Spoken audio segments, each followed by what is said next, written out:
CBS Sports. High drive, center field, hit the wall, grand slam. This is magnificent. Got a fantasy question? Email fantasybaseball@cbsi.com. Get ready to win your league. Where fantasy becomes reality. Now here's Frank, Scott, Chris, and Adam.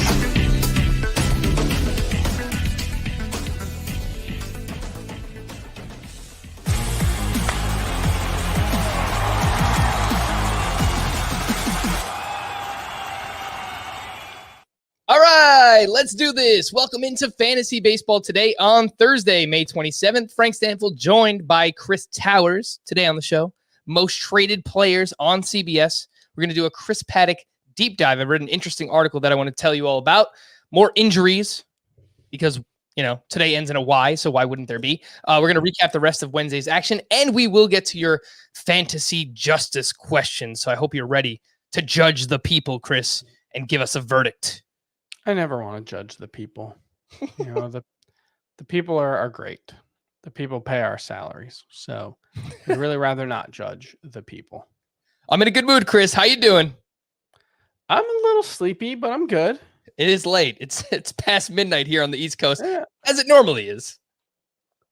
Yeah, it's fine. I'm good. I just gotta, it's that kind of thing where I know I have to work at midnight, but I start feeling sleepy at 9 and I'm like, well, I can't take any caffeine because then I'll just be up all night. And so I'm powering through it. I'm good. Let's go. Does it have that effect on you? Because I usually, they don't sponsor us or anything, but I usually slam a Red Bull an hour before the podcast. And that's why I'm always crazy and jittery and high energy and stuff. And then as soon as the podcast ends, I just want to go right to sleep, but I have to edit the podcast and that's how the rest of my night goes. So. Falling asleep is very difficult for me as is. I can't have anything putting me off.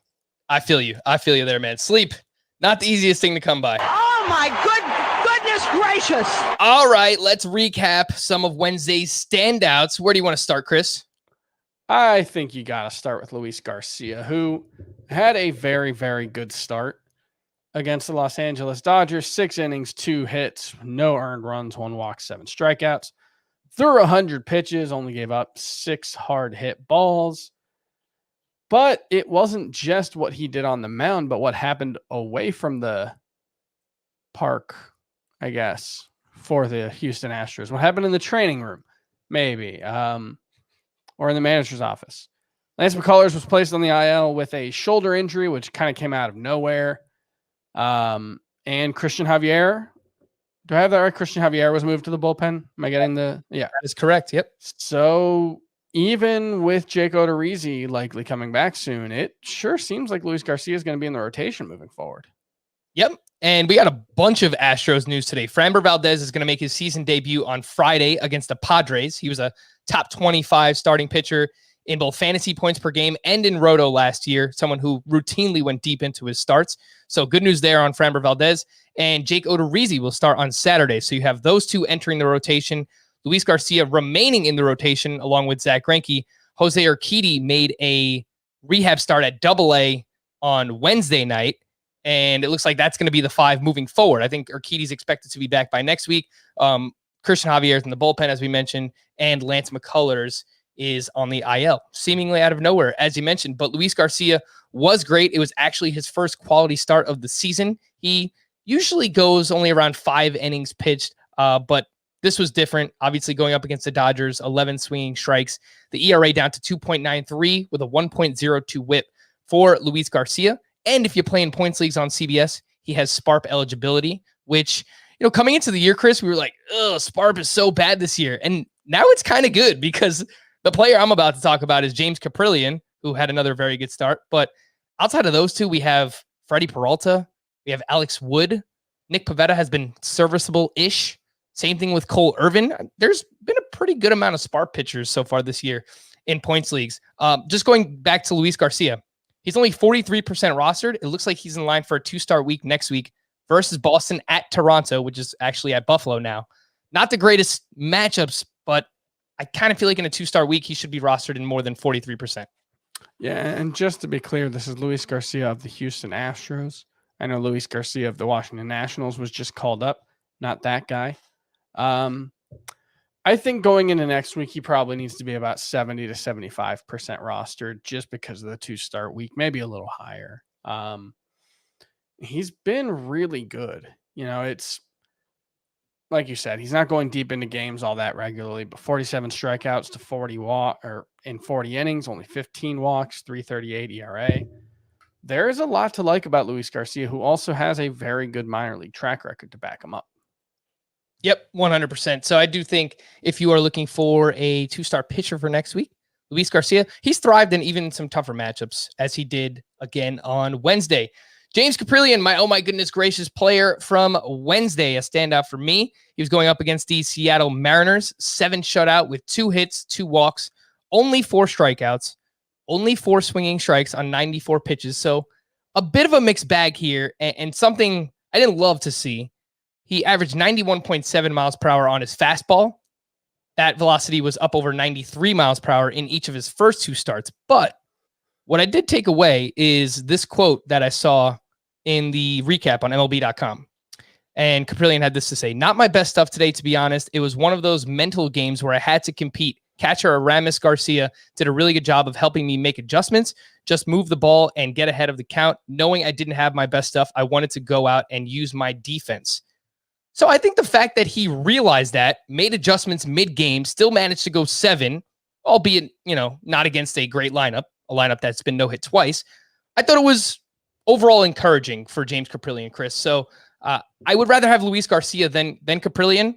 I think long-term, he might not have a spot in the rotation if everyone's healthy, but I think as long as he's pitching like this, you should add him in deeper leagues. I agree with that. Yeah. I think, with Kaprielian, it's not, I guess this was a little bit of a disappointing start because it seemed like he might be, someone who's capable of getting more strikeouts. And obviously, the explanation he had makes sense to a point, but I don't know. I think there are reasons to be skeptical, but the fact that he's RP eligible in points leagues makes a huge difference. And yeah, I think he can be something like a major league average starter moving forward, hopefully. Also in line for 2 starts next week for Kaprielian. It's one of those mixed bag ones where he's at Seattle. Okay, fine. I usually don't love pitchers facing the same team twice, 2 starts in a row, but it is Seattle. He's at Seattle and at Colorado. So obviously you don't love that second start, but Seattle hopefully can make up for all of it. So there you go. 2 SPARP eligible players, pitchers that should probably be rostered in more leagues. James Kaprielian and Luis Garcia. Want to give a shout out to Mike Schilt. Chris, I don't know if you saw this, but it was wild. And I mean, how can you not agree with Mike Schilt, right? So the story, if anyone doesn't know, Giovanni Gallegos was told to basically change his hat because there was like a dirt spot on it that could have been a substance or something that he wasn't supposed to have on his hat. And then after the game, Mike Schilt, he threw like a tirade in the middle of the game and he was ejected. But after the game, he was just brutally honest with the media. It was like 10 minutes. He just went up there, ripped baseball, ripped the commissioner's office, said, look, I got to stand up for the integrity of the game and the fact that, there are all these other guys using all these substances in baseball and no one's cracking down on those guys. And then you're coming after my pitchers who may or may not be using stuff. He was, kind of on the fence with it. Yeah, that was kind of weird. Just like, kind of like, he basically admitted that Giovanni Gallegos was using foreign substances. It was basically, he was saying, he was wearing sunscreen and also he had rosin. Rosin is legal. I don't know if like intentionally mixing rosin and sunscreen is legal, but there was actually a really good article on The Athletic a couple of weeks back by Saris, where he did some studies on what substances increase spin rate the most, and sunscreen and rosin was a relatively minor increase. Maybe 50 to 100 RPMs on average, and there were some other substances that were like 200 to 300. So, it was kind of weird that he was like, hey, look, he was just doing this one thing, but other guys are doing other things. But no, he's 100% right. I'm shocked that there hasn't been basically just like an escalating that manager called out this pitcher, so we'll call out his pitcher kind of thing. Because every team has guys doing something like this. Yeah, that's why you can't really call other people out, right? It's because to an extent your players are doing the same things. And he kind of hinted at that too. Like he was like on the fence the way that he was doing it, but just completely ripped the commissioner's office and the fact that MLB has turned a blind eye to this whole pitchers using foreign substances. And I loved it. I thought it was phenomenal. So if you haven't checked it out, go. It's like a 10-minute rant of him just sitting up there and defending the integrity of the game. So I thought it was awesome. And just like specifically mentioning that, like, there are guys who are doing things that are making them much better. And I think that the general consensus at this point, at least amongst people who've, thought about it and done some research, is that like something like rosin and sunscreen, let them use it. It increases their grip. It makes the game more safe, but it doesn't necessarily cause them to have a huge competitive advantage. But he did mention, there are guys seeing giant jumps in their spin rate as a result of what they're doing. It's like, that's where the issue comes in. Trevor Bauer. It did seem like that was, he's like the poster child for it. But yeah, because he said like, oh, there are some guys who are using stuff that's like, helping them have career seasons. And it's like, oh, well.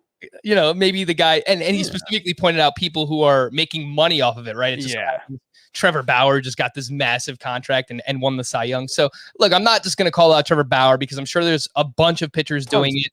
Yeah. Garrett Cole, whatever. I'm a Yankees fan. I'll say like he was probably one of the first people to be doing it with the Astros. So I'll call everyone out. I saw a video earlier in the season of John Means' fingers sticking to his glove. Like he's clearly doing something with it. So let's just like MLB should just have a substance that every team gets like large shipments of that they leave in the dugout, and you are allowed to use that, and that is legal.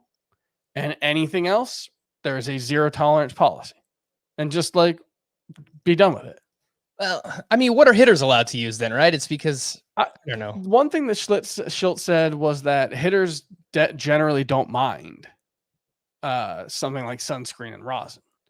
Yeah, because it helps the pitchers control the ball better. Yeah, for the reasons you mentioned. All right, so we've already gotten way off track here, but I do want to give a shout out to everyone who's here watching us live on YouTube. Again, every night, Sunday through Thursday, we usually go live right around midnight, a little bit past midnight. So thank you for staying up late for us here with us on the East Coast. And if you're on the West Coast, it's a lot easier to watch us. So if you haven't already subscribed to our YouTube channel, it's youtube.com/fantasybaseball today. Thank you again for those who come out and hang out with us. Some news and notes from Wednesday. Marcell Ozuna is expected to miss 5 to 6 weeks after dislocating 2 fingers on his left hand on a slide that he had on Tuesday, where he hit his hand on Rafael Devers' cleat. He was off to a slow start, but this is still a pretty big blow, obviously, for the Braves and for fantasy managers alike. And I speculated on Twitter, Chris, I don't know if it's going to happen anytime soon, but Drew Waters is a prospect for the Braves who has been pretty good. He's slowed down a little bit. The batting average is down to 250, but he's got 3 homers. He's got 5 steals at AAA. So maybe there's an opportunity for him here. But your reaction to Marcell Ozuna? It stinks, man. I don't know. This season's just been ridiculous, and it's hard to make sense of why it's happening. Some of it's obviously, I think, related to 2020 and the shortened season. This is just bad luck, though. And I don't know. Ozuna was someone who I was definitely looking to buy low on, and now I think you can probably only really buy low on him if you're doing pretty well in the standings, because I do think once he gets back, he'll start hitting better. If you're in like 10th place and you're desperate, you probably need to just try to trade him for someone who's decent right now. Mm-hmm. And I dropped Ozuna down to outfielder 36 in my rankings, just behind Mark Canha, Charlie Blackmon, Ramon Laureano, just ahead of names like Dylan Carlson, Joey Gallo, and Tommy Edman. And you can argue he might even deserve to be even lower than that, but that's kind of where I slotted him in for now. Again, that's Marcell Ozuna. He's out 5 to 6 weeks.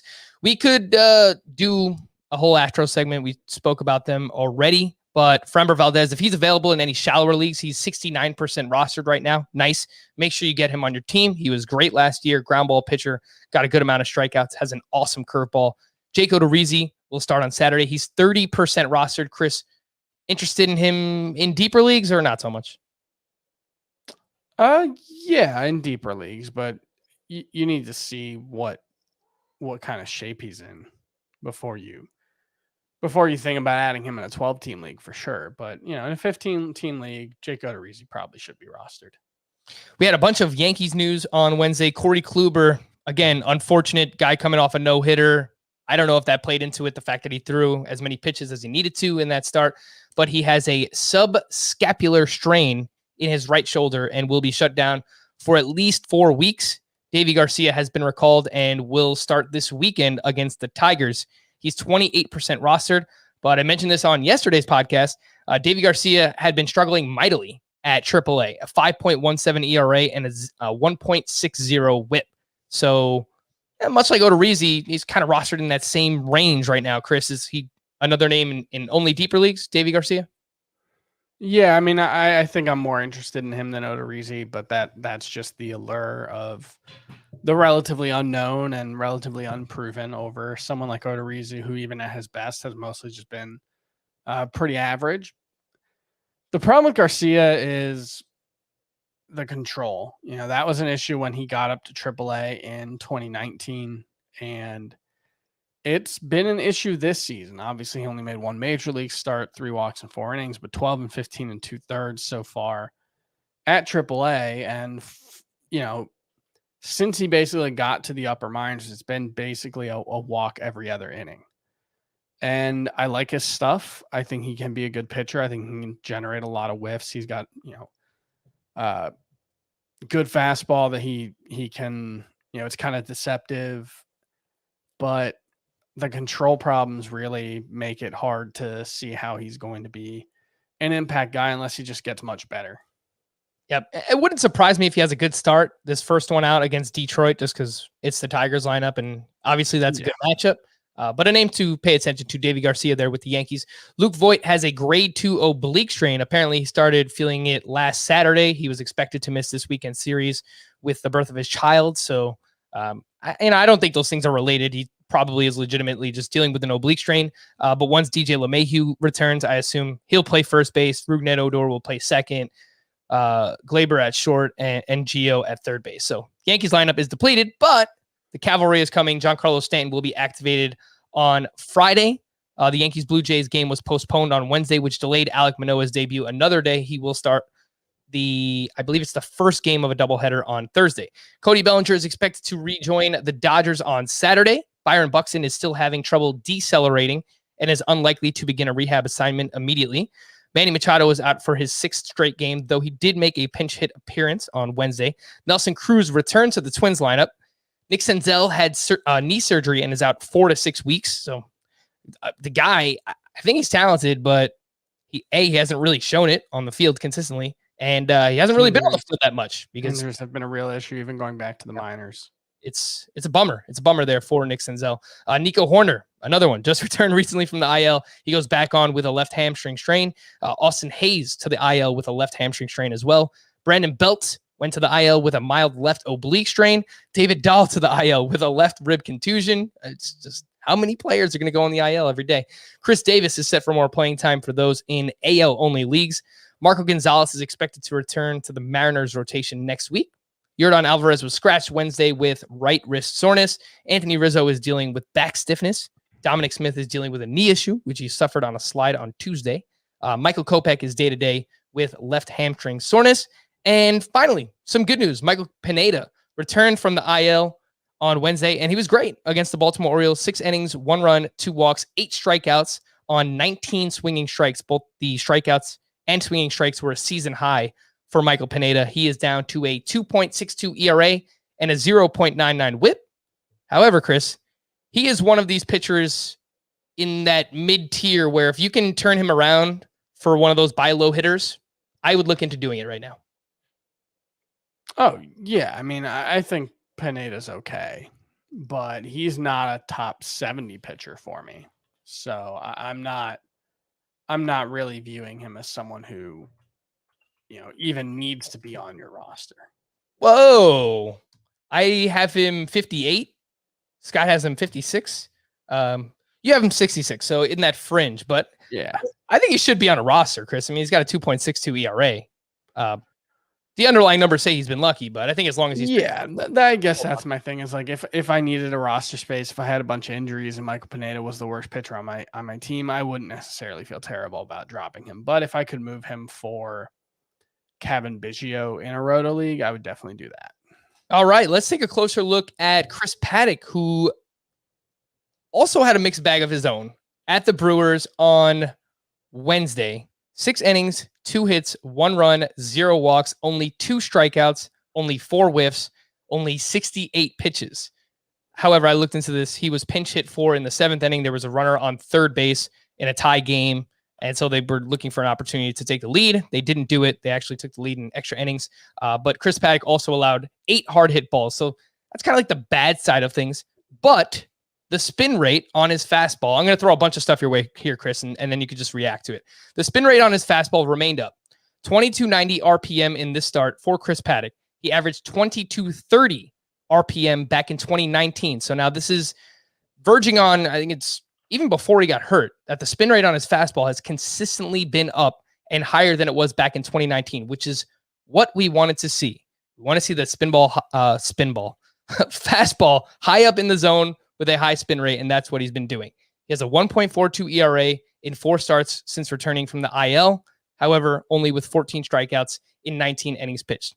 I read this great article from Kevin Acey of the San Diego Union Tribune earlier, which highlighted that the break that Chris Paddack had while he was on the IL dealing with COVID, it was much needed. It was like a mental break for him, and he needed to get away, and basically it highlighted how he talked to all of his teammates and stuff and picked the brain of Joe Musgrove and Yu Darvish and Blake Snell and how there's more life on his fastball and there's confidence in the curve. So before the IL, he was only using the curve 6% of the time. Since he's returned, that number is 11.7%. So he's basically doubled that usage. And Chris, we don't normally talk about like the mental side of the game often here, but this quote stuck out to me from Chris Paddack. He said, "I started believing you suck and you need a third pitch. If you read that stuff and hear that stuff, eventually you start to believe it. Whenever you get dragged down in that hole, it's hard to get back out of it. But I think it was a good learning experience for me because now that I'm getting out of it, I'm not going to go back in that hole because I know how to get out of it." So a bunch of stuff, spin rates and curveball usage and mental side of the game. Where are you at on Chris Paddack? Still pretty meh. All right. I mean, the spin rate's a good sign, but he's still not. I mean, the swing strike rate obviously hasn't been there. He actually got hit pretty hard in this start, 91.3 mile per hour average exit velocity. He's been okay at limiting hard contact this season, but not great. He's been pretty much average. And so I just kind of look around at everything that he's doing, and I don't necessarily see anything that he's doing well enough to make me think that he's about to figure it out. He could, but I just don't think it's there yet. Yeah, I get the skepticism 100%. I think he's moving towards getting back to the pitcher he was back in 2019. I don't think that we're there yet, but I think that there are encouraging signs, like the curveball usage being up and the fact that he has more confidence in that pitch now, the spin rate being up on the fastball. And I think if we kind of just get all of those things working together at the same time with the changeup, getting back to that devastating pitch, then that's how we get Chris Paddack of 2019 back. And I think we're getting closer to that. I don't think we're there yet, but he's back inside my top 50 starting pitchers. The confidence is growing. I agree with you. Not 100% there, but I feel good. I think we're on the right track with Chris Paddack. So I wanted everyone to know what was going on there. The most traded players on CBS, Chris. I want to take a dive inside the mind of the fantasy manager that's playing on CBS and try and figure out, why did they trade for this player? In what format might they be trading for this player? And would we be doing the same thing? And this one I just don't get. It's the most traded player on CBS right now is Dane Dunning, who just allowed 7 earned runs on Wednesday against the Los Angeles Angels. So I don't know that we have to say much about Dane Dunning outside of why were people either trading away or trading for Dane Dunning in this instance. I mean, he'd been really good in the month of May so far. and, trying to look at, I guess he hadn't been a 2-start pitcher anytime recently. But yeah, it could have just been people are selling high on him kind of thing. I don't think there's much reason to think he has a ton of trade value, though. Yeah. Yeah, maybe from like a dynasty perspective, I don't know either there. It's just Dane Dunning's kind of been doing it with smoke and mirrors. He's someone I liked coming into the season, but he doesn't get a lot of swinging strikes. He doesn't throw all that hard. He relies on like a 91 mile per hour fastball. He's kind of crafty. He has like this slurve pitch that he uses. He's fine. I think people were probably just trying to sell high on him. I don't think. Look, I think he's fine. Yeah, I think he can be like a 3.75 ERA guy moving forward. Yeah. I wouldn't say there's like a reason to be trading for him necessarily. The second most traded player on CBS leagues right now is Charlie Blackmon. And he is someone that we're still waiting to come around so far this season. Has got off to a pretty slow start, and obviously he's up there in age. He's 34 years old now. He is batting just 243 with a 358 slug. However, that comes with a 300 expected batting average and a 448 expected slug. So is this just classic buy low situation right now, Chris?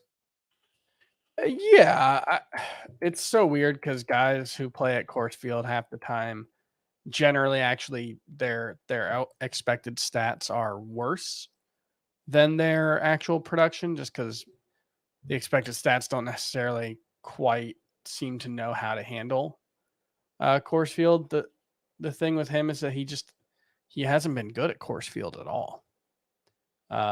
It was the same thing for Trevor Story, though. So I know some of their games earlier in the season were like snowed out and stuff. So I think there was some like weird weather going on there that might have factored into that. But I think it's a buying opportunity. This is the 200 XBA, Chris, is the highest it has been in the StatCast era for Charlie Blackmon, which is saying something because he was awesome for years. Yeah, I mean, he's not striking out much, and he's done that without he's walking more, which is oftentimes you'll see when guys start walking more, it comes along with an increase in strikeouts just because you're working deeper into counts and you're seeing more pitches. But he's also hitting the ball harder this season, and it's 1.5 hours harder than it was last year. So it's not necessarily just because of the new ball. So there are definitely some promising signs for Charlie Blackmon.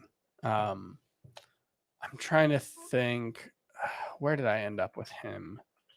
My rankings up at 27 in outfield. So I'm still not giving up on him. I think it is probably worth trying to buy low. Yep. I have him at outfielder 33. Scott has him at outfielder 29. So we're all kind of in the same range there. Mm-hmm. If you can turn Alex Wood into Charlie Blackmon, would you do it? I think so. Yeah. I'm not sure what my trade values chart says, but I think I'm pretty sure I would have Blackmon ahead of Wood in that as well. We don't have to spend too much time on this next one, Chris, but Victor Robles, one of the most traded players on CBS. And I think if you play in a dynasty categories league, that's probably something that makes a lot of sense to do now while he's hurt. And I know that you've pointed out that the steals were up in the month of May, which correlated with his spot in the batting order. Yeah, he hit either leadoff or ninth in 26 games, 23 starts before going on the IL, and he had 6 stolen base attempts. So you divide 23 by 6, or 6 by 23, you multiply by 150. That's a 39 steal attempt pace. In 12 starts otherwise, he had 1 stolen base attempt. We're dealing with small sample sizes, but the 8th spot in the NL lineup is generally speaking where the fewest amount of stolen bases happen, because teams don't necessarily want to make an out on the bases with their pitcher up and, leave a situation where the pitcher's leading off an inning or something like that. So I think if he comes back and bats 9th, Robles is probably going to be a 270-ish hitter with good steals. Would you say the same thing for Keston Hiura? I know that you were much higher on him coming into the season. He's a tougher one to evaluate, Chris, because just in general, there's no better time to try and buy him in Dynasty if you think that he's going to get back to the player we saw the first season that he was called up back in 2019, where he struggled at first, but those final 2 or 3 months, he was awesome. And then we were drafting him as a top 60 player last year, and he's been awful ever since. So this one's really tough because I just don't really know what the career trajectory is going to look like for Keston Hiura. Yeah, I mean, there's no doubt there's talent there, but he's clearly lost something and he needs to find it. And it's not clear if he found that in his time at AAA. You mentioned the mental side of the game with Christian Yelich. One thing that I was reading about Keston Hiura is he actually, I think it took him like a week to report to AAA when he got sent down. And that was because he actually, I believe he's from California. He went back home and spent some time with his mother who has cancer. And he said that's basically like the first time he's been able to spend Mother's Day with her. And, since he started playing professional baseball. And so, that's the kind of thing that also could have an impact on a player from the mental side of things. Whether, he'll be better and specifically be good enough to be a fantasy standout moving forward, I'm very skeptical. But yeah, I think in a dynasty league specifically, this is probably the right time to try to buy. It's interesting that you bring up too about his mom. I didn't realize that about Keston Hiura, but I would like to not exploit, that's not the right word, but acknowledge things like this that are happening for players because we don't do it often. And it's real. I remember Gene Segura when I think he second or third year in the league, he had a terrible tragedy where he lost one of his kids, and he was not the same for 2 or 3 seasons. These guys are human, man. Stuff happens. So yeah, I think the hard thing with that is we don't know one way or the other what the impact is going to be. Some guys can be hampered by it, and that's totally natural. And some guys, can for whatever reason kind of play through that kind of off field thing, and everyone's different and everybody responds to those kind of situations differently. So, it's really hard to say one way or the other, whether there's much to take from that when we learn that kind of information, but it's important information to note at the very least. Let's try to breeze through some of these other ones, Chris. Nate Pearson, one of the most traded players on CBS. I think these are all kind of dynasty related right now. He's another one where it's tough because he's dealt with so many injuries the past couple of years, and you just don't really know what his role is going to be long term. Is he a starter? Is a reliever? You don't really know. So would you be looking to buy in a dynasty league on Nate Pearson or just stay away? Nate Pearson was drafted in 2017, and he has thrown 150.1 innings so far as a professional. And, obviously 2020, there weren't a lot of opportunities to pitch, but he was also hurt. He really has not been able to be on the mound much. And that's a really important skill for a young pitcher to be able to show. So I think I would be willing to buy if the price was really low, but I think there are very good reasons to have questions about what Pearson's going to be able to contribute moving forward, unfortunately. For Austin Meadows, Chris, he is one of these players, one of the most traded on CBS right now as well. And he is still batting just .219. He has 9 home runs, only 1 steal that came on a double steal where he was the trail runner. So he has not been running this year. And the launch angle is just way too high. He's hitting too many fly balls, and it's affected his batting average. So from a redraft perspective, are you more likely to buy Austin Meadows or stay away? You start to look at the splits, and heading into the last season, it was like, oh, this guy can actually hold his own against lefties. And he's been brutal this year against lefties. And last year. Yes. And, even in 2019, he had an 837 OPS against them, but he did strike out nearly 30% of the time. I think it's fair to wonder whether Austin Meadows will be able to pull out of this and whether he's, going to be able to prove to be an everyday star. I still have a lot of faith in him because I believe in the talent. It's not quite Keston Hiura levels, but it's a similar version of it where it's just something's wrong, and whether he's able to fix it is going to be the key moving forward. And I'm optimistic, but not certain. It's the launch angle for me. I pay close attention to him because I have a lot of shares, and he's just hitting too many fly balls. I don't know if he's affected by the shift and he's kind of just, all right, let me hit it over the shift rather than into the shift. But whatever it is, I mean, I would like to see the launch angle come down, maybe try to just square some balls up, line drives, ground balls the other way, whatever it might be. I think he's talented enough to do it, but he just hasn't really done it so far this year. So that's Austin Meadows there. Christian Yelich, we spoke about the other day. Very polarizing player right now, given the injuries. Where did you fall on that one? More likely to buy or stay away? I think if you are in first place, it might be a time to move Christian Yelich. And if you are in need of a big boost, now is the time to try to buy him. Okay, so a big swing on the upside there with Christian Yelich. Yeah. Aaron Nola is another one of these players, early drafted, second, third round pick coming into 2021 against the Marlins on Wednesday. 6 innings, 1 run, 3 walks, 6 strikeouts with 14 swinging strikes. And his curveball usage was back up, which I like to see. It was his most in the start since May 4th. So Aaron Nola, this is an easy buy for me, Chris. If you can find someone who has been at all worried about him, I would be looking to prey on that. Yeah, he's got his best xERA since 2018.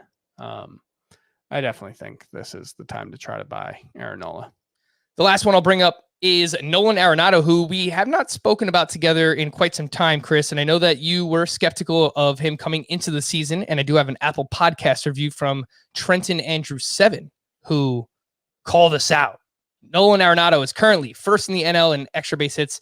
I don't know when he left. This was probably last week. So, excuse me if these are not factually accurate anymore. But first in the NL in extra base hits, 4th in the NL in home runs, 7th in batting average, 2nd in RBI, 5th in slugging percentage, 10th in WAR. Can we get some apologies for Mr. Arenado yet? I don't know why we have to apologize necessarily. I mean, he's having a good season. He's having more than a good season, Chris. He's having a very good season. Yeah. Yeah, Nolan Arenado is good. I mean, he's not the guy he was in Coors Field, but he's very good. He's on pace for 30-ish homers, good RBI and run numbers, but not like elite. He's on pace for 95 to 100 RBI, maybe 85-ish runs. He's having a good season. I think he's quite good. I think maybe it was Scott and I who talked about Arenado recently, but basically I think what we were worried about coming into the season, Chris, was that he might be 75 to 80% of the player he was in Coors Field. And he's been more like 85 to 90% of that player. So he's got an 880 OPS this year. He was consistently, 930 OPS or better in Coors Field. So if he settles in, 875 to 900, that's still a very, very good player. It's not who he was, back in Coors Field, but I will say he has outperformed what I expected from him. So the thing that's tough is for a long time, he has been someone who outperforms his expected stats. In 2020, he actually had a 308 WOBA and a 288 xWOBA. So even in a down year, he still outperformed it, and he did so every single season, which makes sense. He played half his games at Coors Field, like I mentioned with Charlie Blackmon. Most of those guys outperform their expected stats. He's doing it again this year by 42 points, which is just about what he typically did when he was in Coors Field. So the question is this like a Chris Bryant situation where because he hits, so many of his line drives and fly balls to the pull side, maybe he's able to outperform his expected stats? Or is this just a small sample size fluke? And there's really no way to answer that right now. We'll need a full season plus of him playing not with half his games at Coors to really get a sense. Sell high or no thanks, guy? Nolan Arenado. I wouldn't mind selling high, but it's not like you need to get out before the bottom falls out. I think he'll be very good. Yep, I would agree with that. If you enjoy the podcast, please feel free to leave us a 5-star Apple Podcast rating and drop a question in the review. We'll answer it on a future podcast. We actually have a few of those APR questions that we'll answer real quick right now, Chris. This one's from J Pert 21. Would you trade Alex Wood for Jamison Tyone and Dinelson Lamet? I don't need the extra depth, so I'm leaning towards keeping Wood, but feel like Lamet could be great down the stretch. I'm pretty much at the point right now where I'm not necessarily expecting anything from Dinelson Lamet. He is starting on Friday against the Astros for what it's worth. He had been used as a reliever recently. Yeah, and it's kind of like I have him as a 4 in the trade values chart, in head-to-head, 2 in roto, which basically means he's pretty close to not adding much value to a trade. I would guess I closed the window, so I can't confirm for sure, but I would guess I have Wood ahead of Tyone. I have Wood way ahead of Tyone. I have Tyone actually a little ahead. I think Wood's really good. So many injury questions, so many performance questions. He's been very, very good in spurts. His career has been like, I think he had one really good season overall, one really great half season with the Dodgers. And it's just been like, we've never seen consistency from him. And obviously Tyone hasn't been a model of consistency himself. But before the injury, I think he was starting to show more of that. So would you do it? Would you trade Wood for Tyone and Lamet? Yeah. I would not, but it is Makes close. sense. This one's from High Rise 234. Grade the trade. 10-team head-to-head categories league. Rafael Devers for Yu Darvish. That is pretty close to a push, I think. I agree. Head-to-head or categories? Head-to-head categories, yeah. Okay. I think in a head-to-head categories, it's probably Darvish, but if you've got an overabundance of pitching, like Rafael Devers is an elite hitter. I feel like we kind of haven't talked enough about how good he's been this season. And basically since the start of 2019, he's had 20 game bad stretch at the start of last season, basically was what it was. Took him 23 games to hit his first home run. Yep. He's great. He actually leads baseball in RBIs right now. 43 of them. He hit a 3-run homer on Wednesday. Yeah, he had a 543 OPS, 14 games into the season last year. He hit his first home run. Oh, wait, do I have these numbers right? All right. Either way, he was awesome for most of last season. His batted ball data is really, really good. I think he's the guy he was in 2019, which is he was a top 5 hitter that season. I don't think he'll be quite as good, but the counting stats have been there. I think he's a great hitter overall. Doesn't he actually have like 3 steals so far this season too? I think he does. He might have a few caught stealing as well. Like he's not efficient on the base paths at all. Yeah, I think he's 3 for 3 or 3 for 6. He's probably going to give you something like 6 to 8 steals for the entire season, which is not nothing, but obviously he's not a major contributor either. I think it's a push. I think it's a C. It's whatever you needed. If you needed pitching, I think it's a good trade. I think if you needed Devers on the other side of it, I think it's a fair trade as well. The last one. He was 8 for 8 on steals in 2019 as well. So he's 11 for 11 over his last 3 seasons. Yeah. This last one's from the Saber 12. Mackenzie Gore, CJ Abrams, and Will Smith, the closer, for Wander Franco and Dylan Cease in a dynasty categories league. I don't think Will Smith has hardly any value in a categories league. Most relievers don't, especially not ones in their 30s. I think getting Wander Franco in this trade is a pretty significant win, especially with some fair questions about Mackenzie Gore at this point. So I agree. I would say that's pretty much an A. Obviously, Wander Franco is the best player in the trade. I think the next 2 best players are the ones you're giving up, but I still think that's worth doing. All right, we're going to take a quick break, but when we return, we're going to take a look at some roster rates for hitters. Do they need to be higher? Some waiver wire pitchers from Wednesday, and the rest of the action that you need to know about. We'll do that next on Fantasy Baseball Today. Do these roster rates need to be higher? Miguel Sano went 1 of the season. 7 of those have come in May. He's 71% rostered. Chris, does that number need to be higher? No, I don't think so, because I don't know where you're going to play him. If you play in a head-to-head points league, I mean, maybe you're desperate and you lost. Maybe you had Marcell Ozuna, Mike Trout, and Franmil Reyes on your roster, and maybe then you can find a spot for him. But I think he's pretty much just like a roto power specialist. Agreed.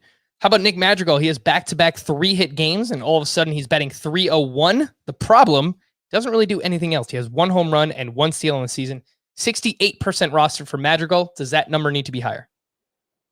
Again, I don't think so. I don't know why they're not letting him run.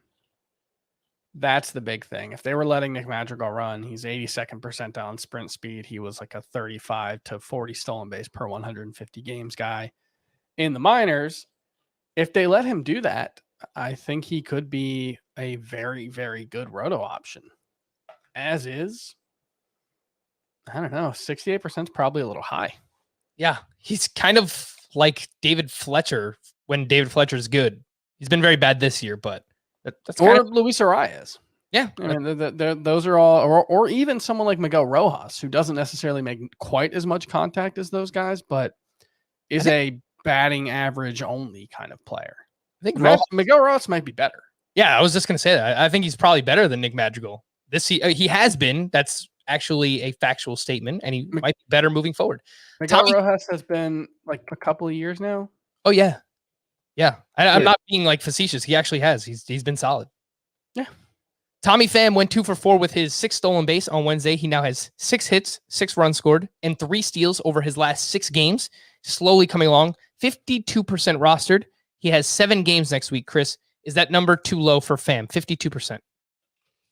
I guess with 7 games next week, he'll probably be in Scott White's sleeper hitters column. We'll see about the matchups, but yeah, what is it? 48%, 52%. That feels a little low, I suppose. There are still some pretty good signs. Like his xWOBA is really high, 361. He's at 288 for his overall WOBA. I guess he's worth adding. It's if you're in a 3 outfielder league, though, are you really going to use him that much? And maybe categories if you need speed, but yeah, I think that's where he just kind of falls short. Is that he might be a little better in a category in a points league in terms of his overall ranking, but there are fewer spots for him. Yep. How about on the starting pitcher side of things, your favorite waiver wire pitcher from Wednesday? We already spoke about Garcia and Kaprielian up at the top, so I would say we like them more than these names. Maybe not. I don't know. You tell me, Chris. Griffin Canning was up against the Rangers, delivered a quality start, 6 innings, 3 runs, 7 strikeouts. He's 33% rostered. Merrill Kelly against the Giants, 6 innings, 2 runs, 6 strikeouts. That's 3 straight quality starts for Merrill Kelly. He's got a nice 2-start week next week versus the Mets at the Brewers. I like that a lot. Tristan McKenzie back in the Cleveland rotation. Thank you, Zach Plesac, for aggressively taking your shirt off. And McKenzie was at the Tigers, 5 shutout with 5 strikeouts. And the last one I'll mention, Mike Minor at the Tampa Bay Rays, 5 innings, 1 run, 4 walks, 9 strikeouts. Yeah, we like that. So between Minor, McKenzie, Merrill Kelly, and Griffin Canning, Chris, these are kind of deeper-ish options, but who's your favorite of that bunch? I don't know what's gotten into Merrill Kelly, but he's been really good for like a month now. And he's coming off of thoracic outlet, which is like unheard of. Yeah, literally over last month, his last start, going back to April 27th, he has made 6 starts. He's averaging over 6 innings, just over 6 innings per start, 36.2 innings overall. He's got, I'm trying to do some math in my head right now. Is that 6 strikeouts tonight? So he's got 39 over those 36 and 2/3 innings, and like a 3.25 ERA. I don't necessarily know what's going on, and he's really only had 1 really good strikeout start. That was last time out against the Dodgers when he struck out 12 in 7 innings. But this has been an interesting stretch for him. I would say my favorite waiver wire pitcher of this group is probably Griffin Canning. But Kelly with the good matchups next week, he's probably got to be 50% rostered for week 10. At least we should do every Wednesday. Well, now it's Thursday morning, but on this podcast, when we do it together, Chris, we should try to predict who's going to be on Scott's sleepers. And I think that Tommy Pham might be one of them. Merrill Kelly might be one as well. So It's kind of like beat Scott White sleepers, right? Like we figure them out before they happen. I like those matchups quite a bit. If you are in a deeper league, Eric Lauer, I know he's been pretty bad in the majors. Let's just call it for what it is. He's going up against the Padres, 6 innings, 1 run, 6 strikeouts, 14 swinging strikes on 85 pitches.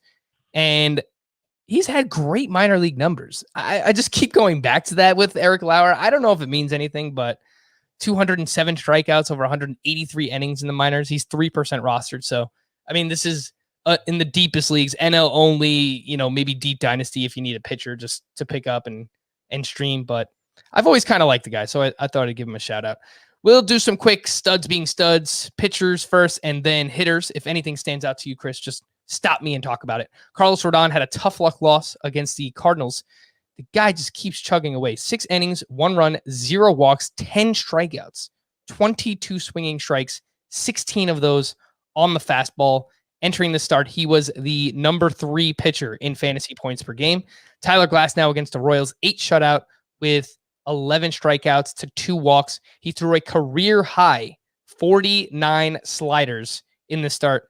His previous high was 36 that came earlier this season. Tyler Glasnow is amazing. And of course, the biggest stud of all. I mean, we're burying the lead. How did it take us 51 minutes? I was about to call you out for it during the previous segment. It's just so ridiculous. John Gant.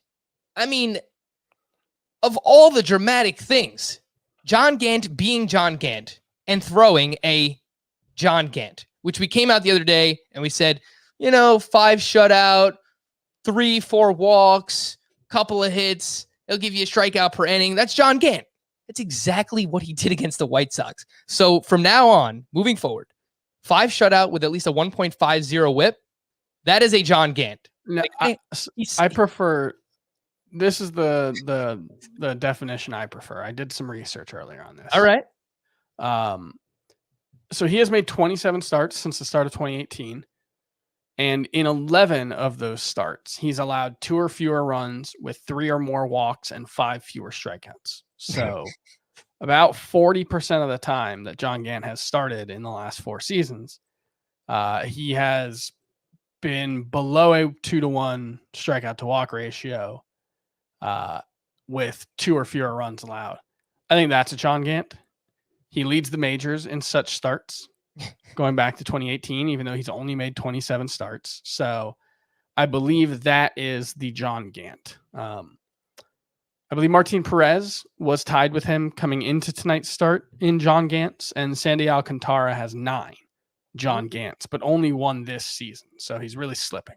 Yeah, Martin Perez is a prime John Gant kind of guy. I can see that. I think that's a really, really good call there. So we're completely kidding. Like, don't add John Gant if you want to stream him in the right matchups. I mean, he's every matchup has been the right matchup, Frank. I mean, you always call him out as one of your streamers. So shout out to you, man. No, it's really weird because he's like objectively not that good, but he's got like a low 3s ERA over 200 plus innings in his major league career. This year, he has a 1.81 ERA with a 1.57 whip. That does not add up. That does not add up. Studs being studs, hitter edition. Rafael Devers, we already talked about him. He went 2 for 3. Actually, he might have even had more. I haven't updated this because they were in a rain delay, but that game just ended. He had at least 2 hits with his 14th home run. He's now leading baseball with 43 RBI. That's Rafael Devers. Number 2 in RBI this season, Trey Mancini. He has 42 of them with 11 home runs. He's awesome. He's basically back to 2019 Trey Mancini. That you actually do love to see it. Jose Altuve hit his 6th home run. He's batting .311. Adolis Garcia ties the league lead with Vladimir Guerrero Jr. Garcia has 16 home runs now. Matt Olson, we haven't talked about him. Maybe he's someone we have to give a little bit more love on a future podcast, but he hit his 13th home run. He's got a .264 batting average with a .912 OPS. And Mitch Haniger, another one. Maybe we haven't given him enough love, but he went 2 for 4 with a double and an RBI. He is a top 10 outfielder in both points leagues and Roto right now. The call to the pen, some bullpen updates. And there are a lot. I mean, there always is. The Twins, Hansel Robles got his 3rd save. Both he and Tyler Rogers had been used 3 of the last 4 days entering Wednesday. So they opted to go with Robles instead of Rogers. And Robles is still just 20% rostered for those of you in deeper category leagues who do need saves. For Oakland, Jake Diekman recorded 4 outs for his 6th save of the season. He's 43% rostered. For the Tigers, Michael Fulmer was using the 8th inning. This one has kind of bounced back and forth as well. He was using the 8th to face 9, 1, and 2 in the order in the Cleveland lineup. And then Gregory Soto was using the 9th. He picked up his 5th save of the season. For Tampa Bay, they went with the newly acquired JP Fireisen in the 9th inning instead of Diego Castillo, who hadn't pitched since May 22nd. And JP allowed a game-tying home run to Andrew Benintendi. They did wind up winning that game 2-1. So Fireisen got the win. He pitched 2 innings, actually. So are the Rays just back to being the Rays, Chris? Is this, I don't know. I don't know why they're not using Castillo. They should have used him here. Yeah, I guess that's what he had 3 days off coming into this one. I don't know. Maybe coming back from the IL, they want to give him some extra time. Maybe he wasn't feeling well. You know, those kind of things might not get reported, but it's definitely frustrating. It definitely does seem like they're back to being that. And I also just want to say team name Thursday, Song of JP Fireisen. I noticed that too, because when I phonetically spelled out his name, I listened to how they said it on the broadcast, and it literally sounded like Fire Ice End. Yeah. And that was it. So I appreciate that. For the Giants, their bullpen, Jake McGee was used in the 8th inning to face David Peralta, Carson Kelly, and Josh Reddick. So 2 lefties there. Tyler Rogers used in the 9th, and he picked up his 6th save. So that looks very matchup based right now with the San Francisco Giants. For the Angels, Raisel Iglesias got his 8th. For the Padres, Mark Melancon got his 17th. For the Cubs, Craig Kimbrell got his 11th. And for the Marlins, Yimi Garcia picked up his 9th save. Matt Barnes might have got one as well for Boston.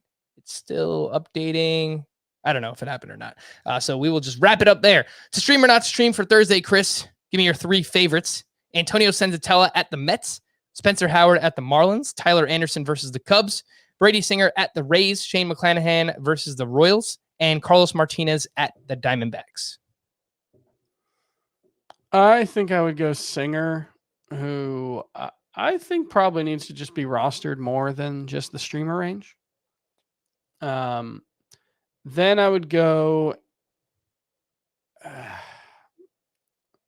Howard and McClanahan. I really wanted to say Tyler Anderson, but I don't know about the matchup. Yeah, he got destroyed his last time out too. Yeah. So I'm with you. I think I would put McClanahan second on this list. Spencer Howard, that makes sense. Spencer Howard, I'm fine with it. I kind of toyed with the idea of Senzatella just because the Mets lineup is so I could see him having a good start. Yep. How about for Friday? Justice Sheffield versus the Rangers, Jordan Lyles at the Mariners, Randy Dobnak versus the Royals, Martin Perez versus the Marlins, Mitch Keller, your boy, versus the Rockies. That game is in Pittsburgh, and Alex Cobb at Oakland. This is a very bad list. Yeah, it's not great. I think my preferences would be... I think Perez is number 1. Yeah, Perez. I'll be at that game. It sounds like it might get rained out, so who knows? I hope that doesn't happen. I'd be very disappointed. I just bought tickets to Yankees Red Sox next Friday. Oh man, that'd be fun. I should check if there are tickets available for that. Oh yeah, they're widely available. I mean, they're more expensive obviously because it's a Red Sox game. Yeah. So like I'm sitting high up in the nosebleeds and I'm spending like $50 a ticket, but that's not bad. I might do that. Yeah. Yeah. Yeah, Perez, Cobb, and I think I'll go Dobnak. Yeah, I like that call. Let's wrap up with some fantasy justice for all.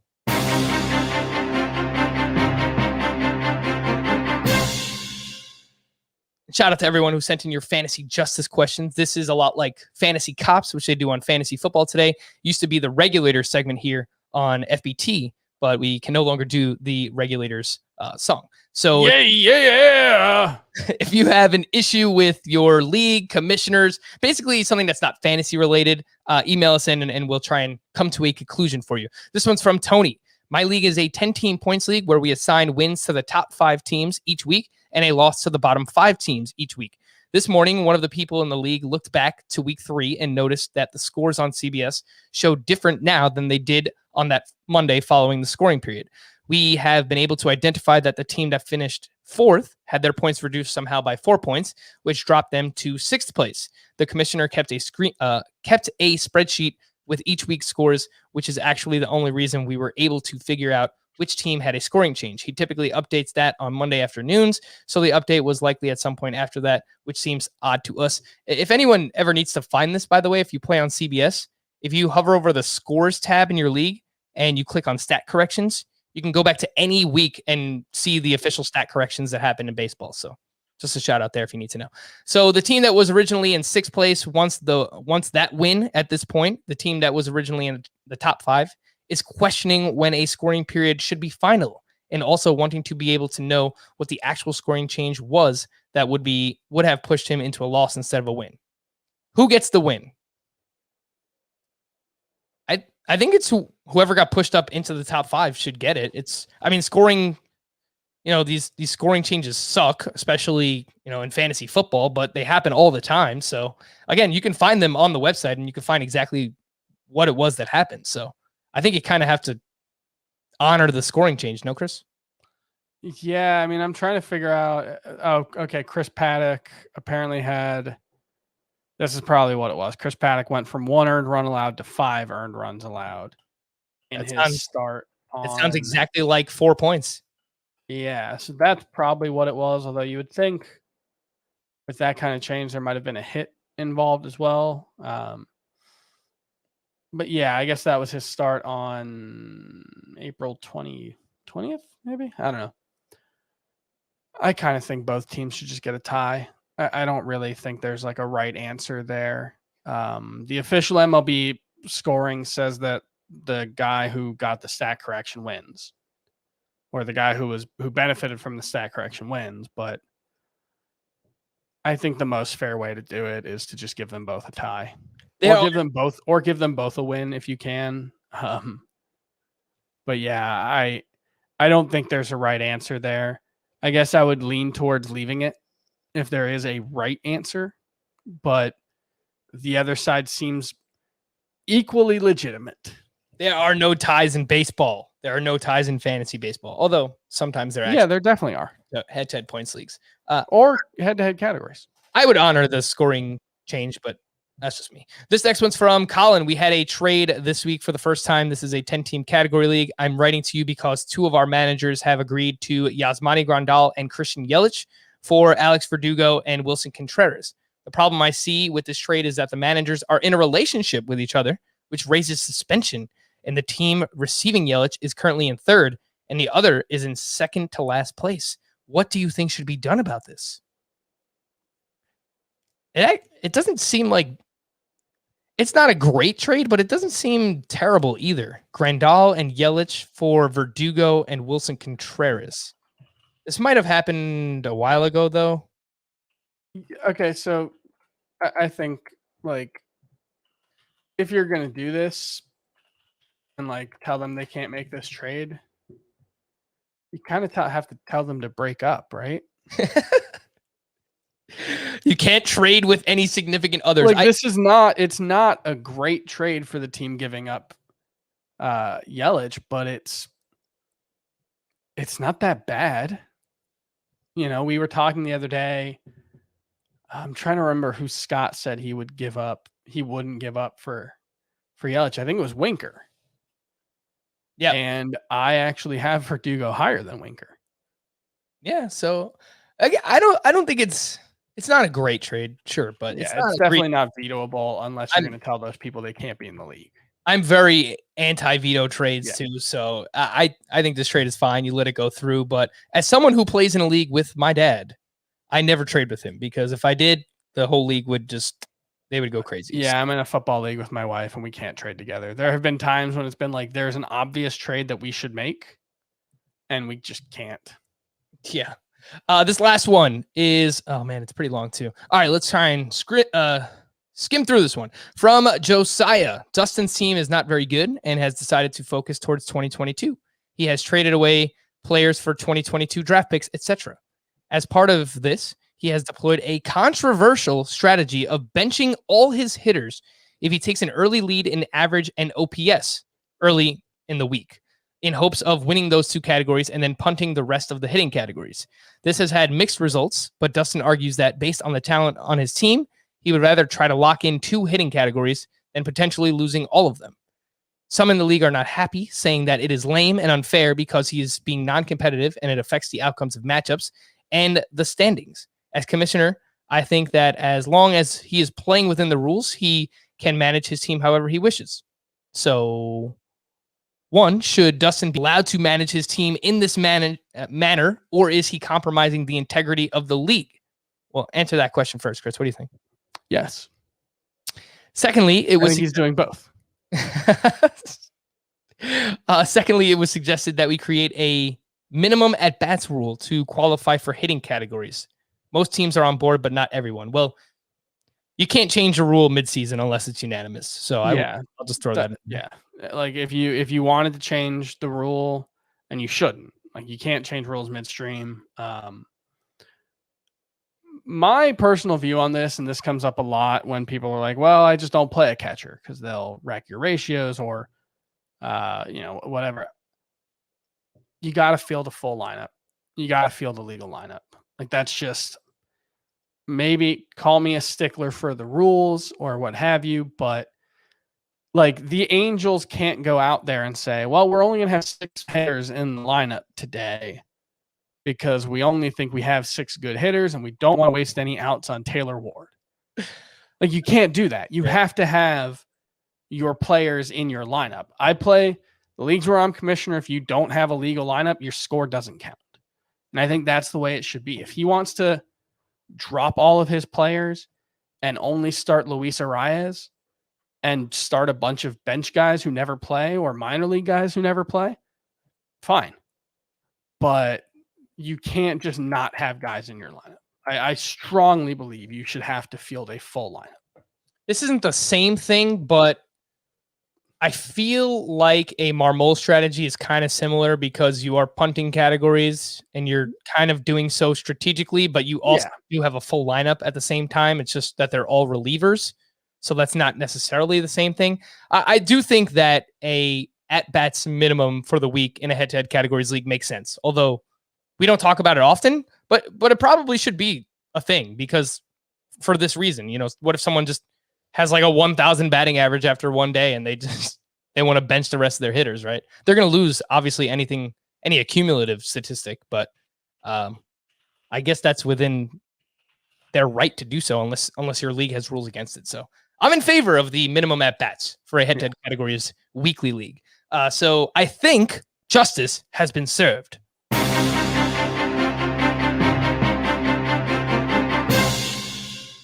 For Chris, I am Frank. Thank you all for listening and watching Fantasy Baseball today. We'll be back again tomorrow. Bye-bye.